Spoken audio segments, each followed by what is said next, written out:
योगी आदित्यनाथ जी, उप मुख्यमंत्री केशव प्रसाद मौर्य जी, ब्रजेश पाठक जी, केंद्रीय मंत्रिमंडल में मेरे वरिष्ठ सहयोगी और यही लखनऊ के प्रतिनिधि श्रीमान राजनाथ सिंह जी, विभिन्न देशों से आए सभी वरिष्ठ महानुभाव, यूपी के सभी मंत्रीगण और ग्लोबल इन्वेस्टर समिट में पधारे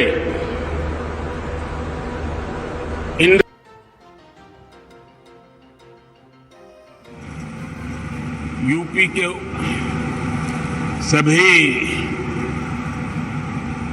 मंत्रीगण और ग्लोबल इन्वेस्टर समिट में पधारे इंडस्ट्री जगत के सम्मानीय सदस्य, बहुत बहुत स्वागत है।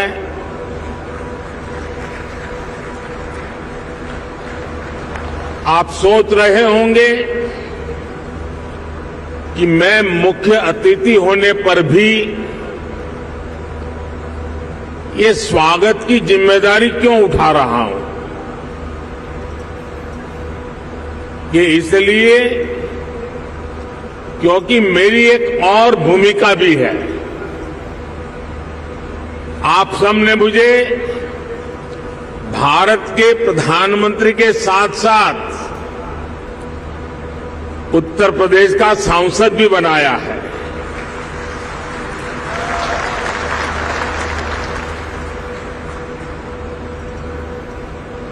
उत्तर प्रदेश के प्रति मेरा एक विशेष स्नेह है और यूपी के लोगों के प्रति मेरी एक विशेष जिम्मेदारी भी है। मैं आज उस दायित्व को भी निभाने के लिए आज इस समिट का हिस्सा बना हूं और इसलिए मैं देश विदेश से यूपी आने वाले आप सभी इन्वेस्टर्स का अभिनंदन करता हूं, स्वागत करता हूं। साथियों, उत्तर प्रदेश की धरती अपने सांस्कृतिक वैभव, गौरवशाली इतिहास और समृद्ध विरासत के लिए जानी जाती है। इतना सामर्थ्य होने के बावजूद यूपी के साथ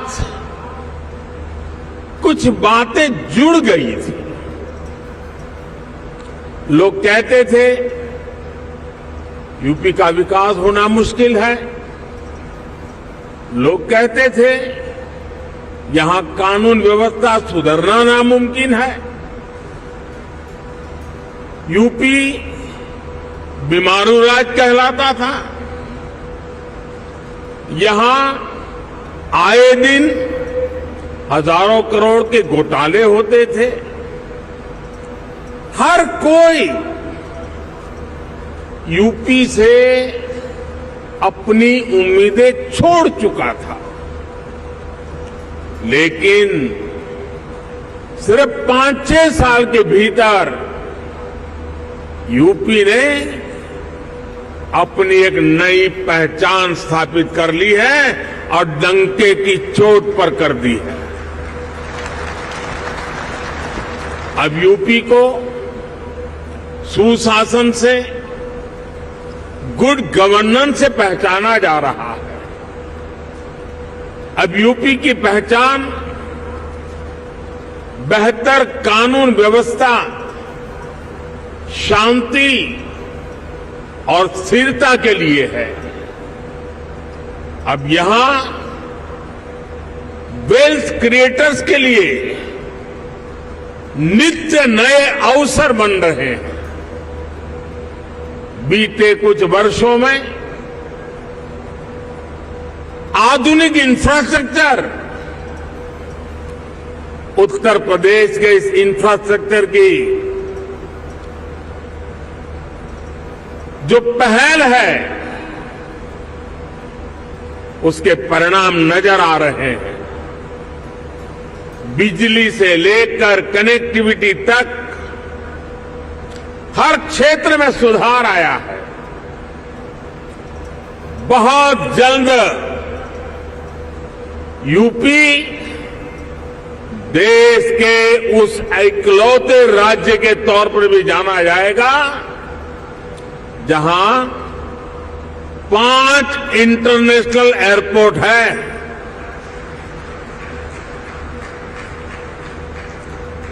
डेडिकेटेड फ्रेट कॉरिडोर से यूपी सीधे समुद्र से जुड़ रहा है। गुजरात और महाराष्ट्र के पोर्ट से कनेक्ट होता जा रहा है। इंफ्रास्ट्रक्चर के साथ साथ यूपी में सरकारी सोच और अप्रोच में ईज ऑफ डूइंग बिजनेस के लिए सार्थक बदलाव आया है। साथियों, आज यूपी एक आशा, एक उम्मीद बन चुका है।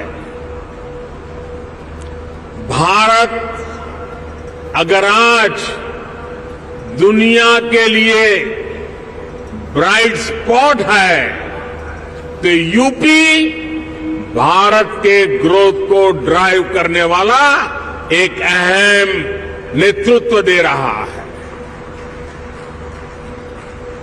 साथियों, आप सभी इंडस्ट्री के दिग्गज यहां हैं। आप में से अधिकतर को एक लंबा अनुभव भी है। दुनिया की वर्तमान स्थिति भी आप सभी से छुपी नहीं है। आप भारत की इकोनॉमी के आज के सामर्थ्य और यहां के मैक्रो और माइक्रो इकोनॉमिक फंडामेंटल्स को भी बहुत बारीकी से देख रहे हैं। आखिर पैंडेमिक और वॉर के शॉक के बाहर निकलकर भारत फास्टेस्ट ग्रोइंग इकोनॉमी कैसे बना है। आज दुनिया की हर क्रेडिबल वॉइस ये मानती है कि भारत की अर्थव्यवस्था ऐसे ही तेजी से आगे बढ़ती रहेगी। आखिर ऐसा क्या हुआ कि वैश्विक संकट के इस दौर में भारत ने न सिर्फ रेजिलियंस दिखाया बल्कि रिकवरी भी उतनी ही तेजी से की। साथियों, इसके पीछे सबसे बड़ा कारण है भारतीयों का खुद पर बढ़ता भरोसा, खुद पर आत्मविश्वास। आज भारत के यूथ की सोच में, भारत के समाज की सोच और एस्पिरेशंस में एक बड़ा बदलाव देखने को मिल रहा है।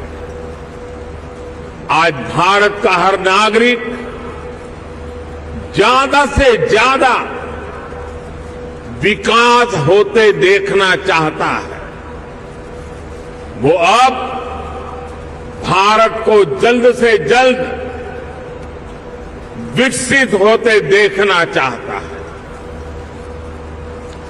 भारत के समाज की एस्पिरेशंस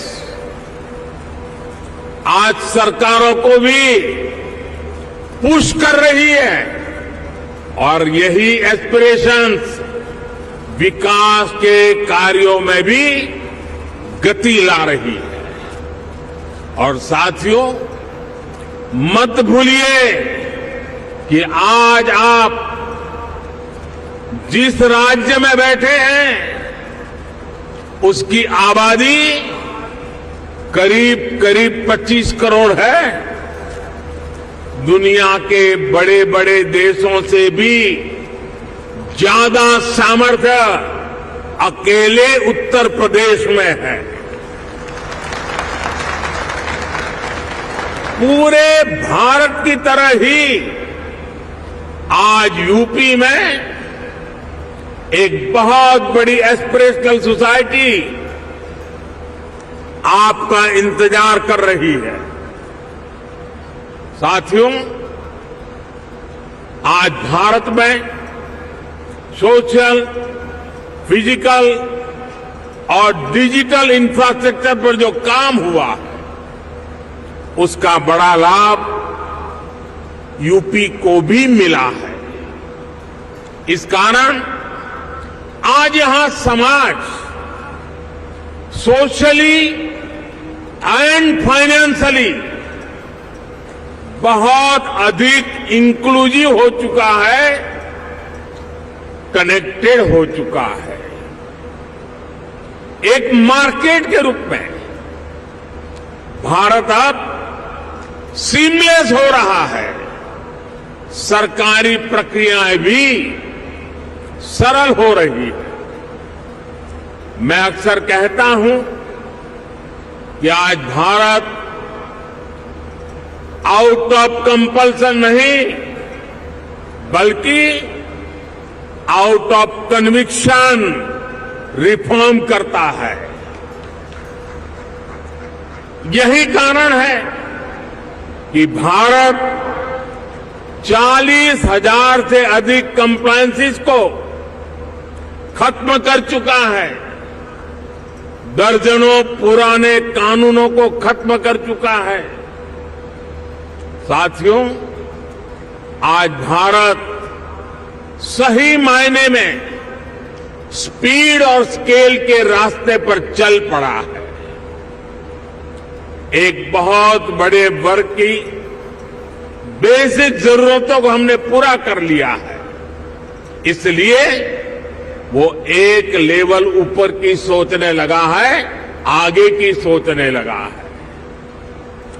यही भारत पर भरोसे का सबसे बड़ा कारण है।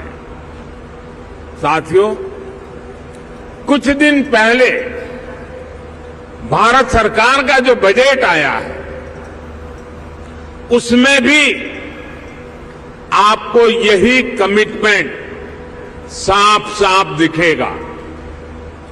इंफ्रास्ट्रक्चर पर रिकॉर्ड खर्च आज सरकार कर रही है और हर वर्ष इसको हम बढ़ा रहे हैं। इसलिए आज आपके लिए इंफ्रास्ट्रक्चर में इन्वेस्टमेंट के नए मौके बन रहे हैं। आज आपके लिए हेल्थ, एजुकेशन, सोशल इंफ्रास्ट्रक्चर में इन्वेस्टमेंट के भी अनेक अवसर हैं। ग्रीन ग्रोथ के जिस रास्ते पर भारत चल पड़ा है उसमें तो मैं आपको विशेष रूप से आमंत्रित करता हूं। इस वर्ष के बजट में 35,000 करोड़ रुपए तो हमने सिर्फ एनर्जी ट्रांजिशन के लिए रखे हैं। ये दिखाता है कि हमारा इरादा क्या है। मिशन ग्रीन हाइड्रोजन हमारे इसी इरादे को बुलंद करता है। इस बजट में इससे जुड़ा पूरा इकोसिस्टम विकसित करने के लिए अनेक कदम उठाए गए हैं। इलेक्ट्रिक मोबिलिटी की ट्रांसफॉर्मेशन के लिए एक नई सप्लाई और वैल्यू चेन हम विकसित कर रहे हैं। साथियों, मुझे खुशी है कि नई वैल्यू और सप्लाई चेन विकसित करने के लिए यूपी आज एक नया चैंपियन बनकर उभर रहा है। परंपरा और आधुनिकता से जुड़े उद्योगों का, एमएसएमईज का एक बहुत ही सशक्त नेटवर्क आज उत्तर प्रदेश में वाइब्रेंट है। यहां भदोही के कालीन और बनारसी सिल्क है, भदोही कारपेट क्लस्टर और वाराणसी सिल्क क्लस्टर भी, और उसकी वजह से यूपी भारत का टेक्सटाइल हब है। आज भारत के कुल मोबाइल मैन्युफैक्चरिंग में 60% से भी ज्यादा मोबाइल अकेले उत्तर प्रदेश में होता है। मोबाइल कंपोनेंट की सबसे ज्यादा मैन्युफैक्चरिंग भी यूपी में ही होती है। अब देश के 2 डिफेंस कॉरिडोर्स में से एक यूपी में बन रहा है। यूपी डिफेंस कॉरिडोर पर तेजी से काम चल रहा है। आज made in India defence equipments की डिमांड निरंतर बढ़ रही है। भारतीय सेना को भी हम अधिक से अधिक made in India defence system, defence platforms देने के लिए प्रतिबद्ध है। और इस महान काम का नेतृत्व इसी लखनऊ की धरती के हमारे कर्मवीर राजनाथ सिंह जी संभाल रहे हैं। ऐसे समय में जब भारत एक वाइब्रेंट डिफेंस इंडस्ट्री का विकास कर रहा है, तो फर्स्ट मूवर एडवांटेज आपको जरूर लेना चाहिए। साथियों, उत्तर प्रदेश में तो डेयरी, फिशरीज, एग्रीकल्चर और फूड प्रोसेसिंग सेक्टर में अनेक संभावनाएं हैं। फल और सब्जियों को लेकर उत्तर प्रदेश में बहुत डायवर्सिटी है। एक ऐसा सेक्टर है जिसमें अभी भी प्राइवेट सेक्टर की हिस्सेदारी बहुत सीमित है। आपको जानकारी होगी कि फूड प्रोसेसिंग के लिए production link incentive PLI scheme लेकर हम आए हैं। इसका लाभ आपको जरूर उठाना चाहिए। साथियों, आज सरकार का ये प्रयास है कि इनपुट से लेकर पोस्ट हार्वेस्ट मैनेजमेंट तक एक आधुनिक व्यवस्था किसानों के लिए बने। छोटे इन्वेस्टर्स एग्री इंफ्रा फंड का उपयोग कर सकते हैं। इसी प्रकार देश भर में एक बहुत बड़ी स्टोरेज कैपेसिटी विकसित करने के लिए बजट में हमने प्रावधान किया है। ये भी छोटे निवेशकों के लिए बहुत बढ़िया मौका है। साथियों, आज भारत का बहुत अधिक हमारा फोकस क्रॉप डाइवर्सिफिकेशन पर है। छोटे किसानों को ज्यादा साधन देने और उनकी इनपुट कॉस्ट घटाने पर है। इसलिए नेचुरल फार्मिंग की तरफ हम तेजी से बढ़ रहे हैं। यहां यूपी में गंगा के किनारे दोनों तरफ 5 किलोमीटर क्षेत्र में नेचुरल फार्मिंग शुरू हो गई है। अब इस वर्ष के बजट में हमने किसानों की मदद के लिए 10,000 बायो इनपुट रिसोर्स सेंटर बनाने की घोषणा की है। ये नेचुरल फार्मिंग को और अधिक प्रोत्साहित करेगा। इसमें भी प्राइवेट एंटरप्रेन्योर्स के लिए इन्वेस्टमेंट की अनेक संभावनाएं हैं। साथियों, भारत में एक और नया अभियान हमारे मिलेट्स को लेकर के शुरू हुआ है। भारत के ये मिलेट्स आमतौर पर लोगों की भाषा में उसको मोटा अनाज कहते हैं और उसकी कई वैरायटीज है। विश्व बाजार में उसकी एक पहचान बने, इसके लिए आपने बजट में सुना होगा, हमने इस मिलेट्स को, मोटे अनाज को एक नया नाम दिया है, श्री अन्न। ये श्री अन्न जिसमें न्यूट्रिशन वैल्यू बहुत अधिक है, ये सुपर फूड है। जैसा श्रीफल का माध्यम है, महात्मय है, वैसा ही श्री अन्न का भी महात्मय बनने वाला है। हमारे ये प्रयास है कि भारत का श्री अन्न ग्लोबल न्यूट्रिशन सिक्योरिटी को एड्रेस करे। दुनिया इस वर्ष को इंटरनेशनल ईयर ऑफ मिलेट के रूप में भी मना रही है। इसलिए एक तरफ हम किसानों को श्री अन्न के उत्पादन के लिए मोटिवेट कर रहे हैं, वहीं दूसरी तरफ इसके लिए ग्लोबल मार्केट का भी विस्तार कर रहे हैं।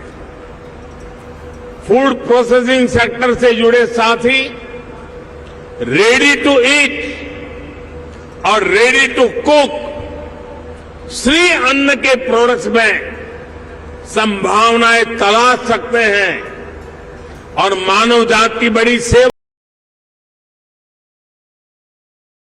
भी कर सकते हैं।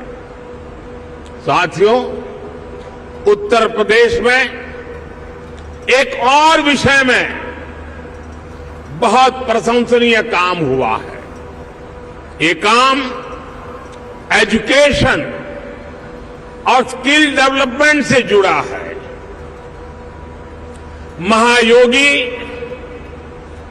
गुरु Gorakhnath Ayush university, Atal Bihari Vajpayee health university, Raja Mahendra Pratap Singh university, major Dhyanchand sports university, ऐसे अनेक संस्थान अलग अलग स्किल्स के लिए युवाओं को तैयार करेंगे।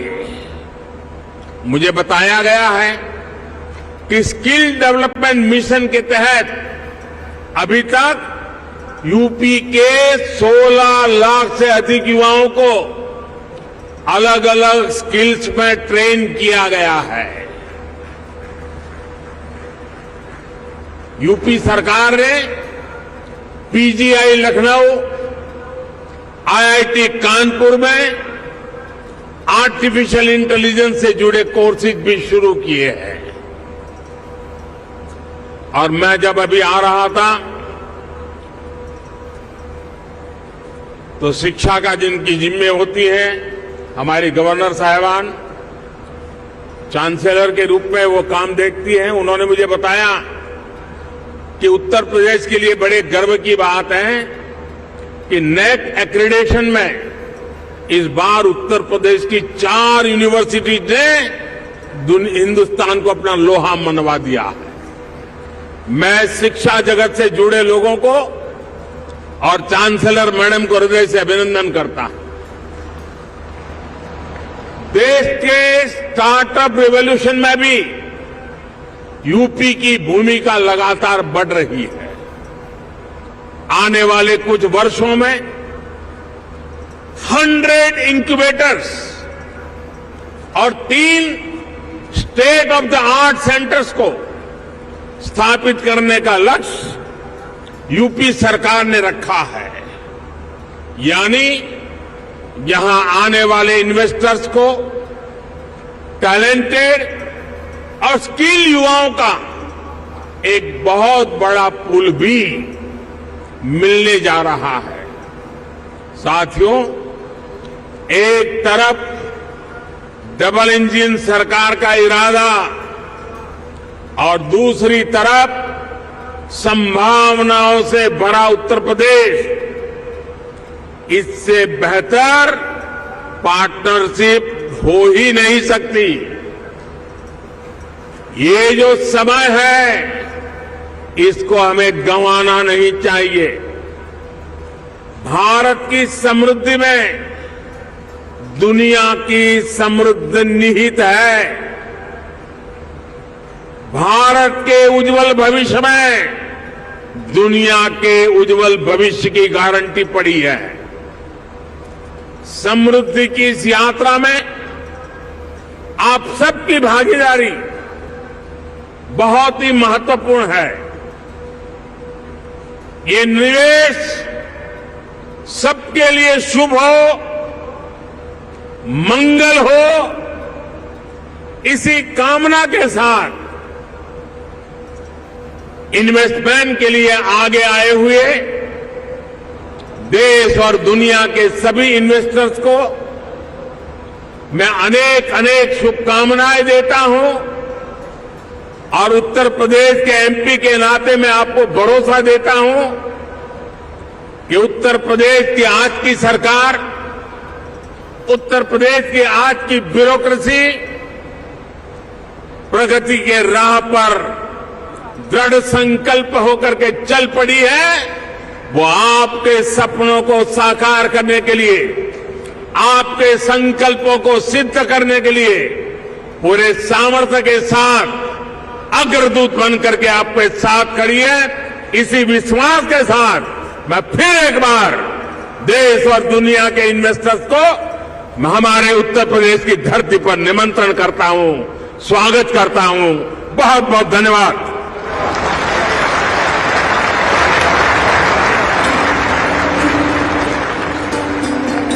बहुत बहुत धन्यवाद माननीय प्रधानमंत्री जी। सभी क्षेत्रों पर और सभी के ऊपर आपके विश्वास के लिए, शुभकामनाओं के लिए, सभी के लिए सतत आपके मार्गदर्शन के लिए, आपके पथ प्रदर्शक संदेश के लिए।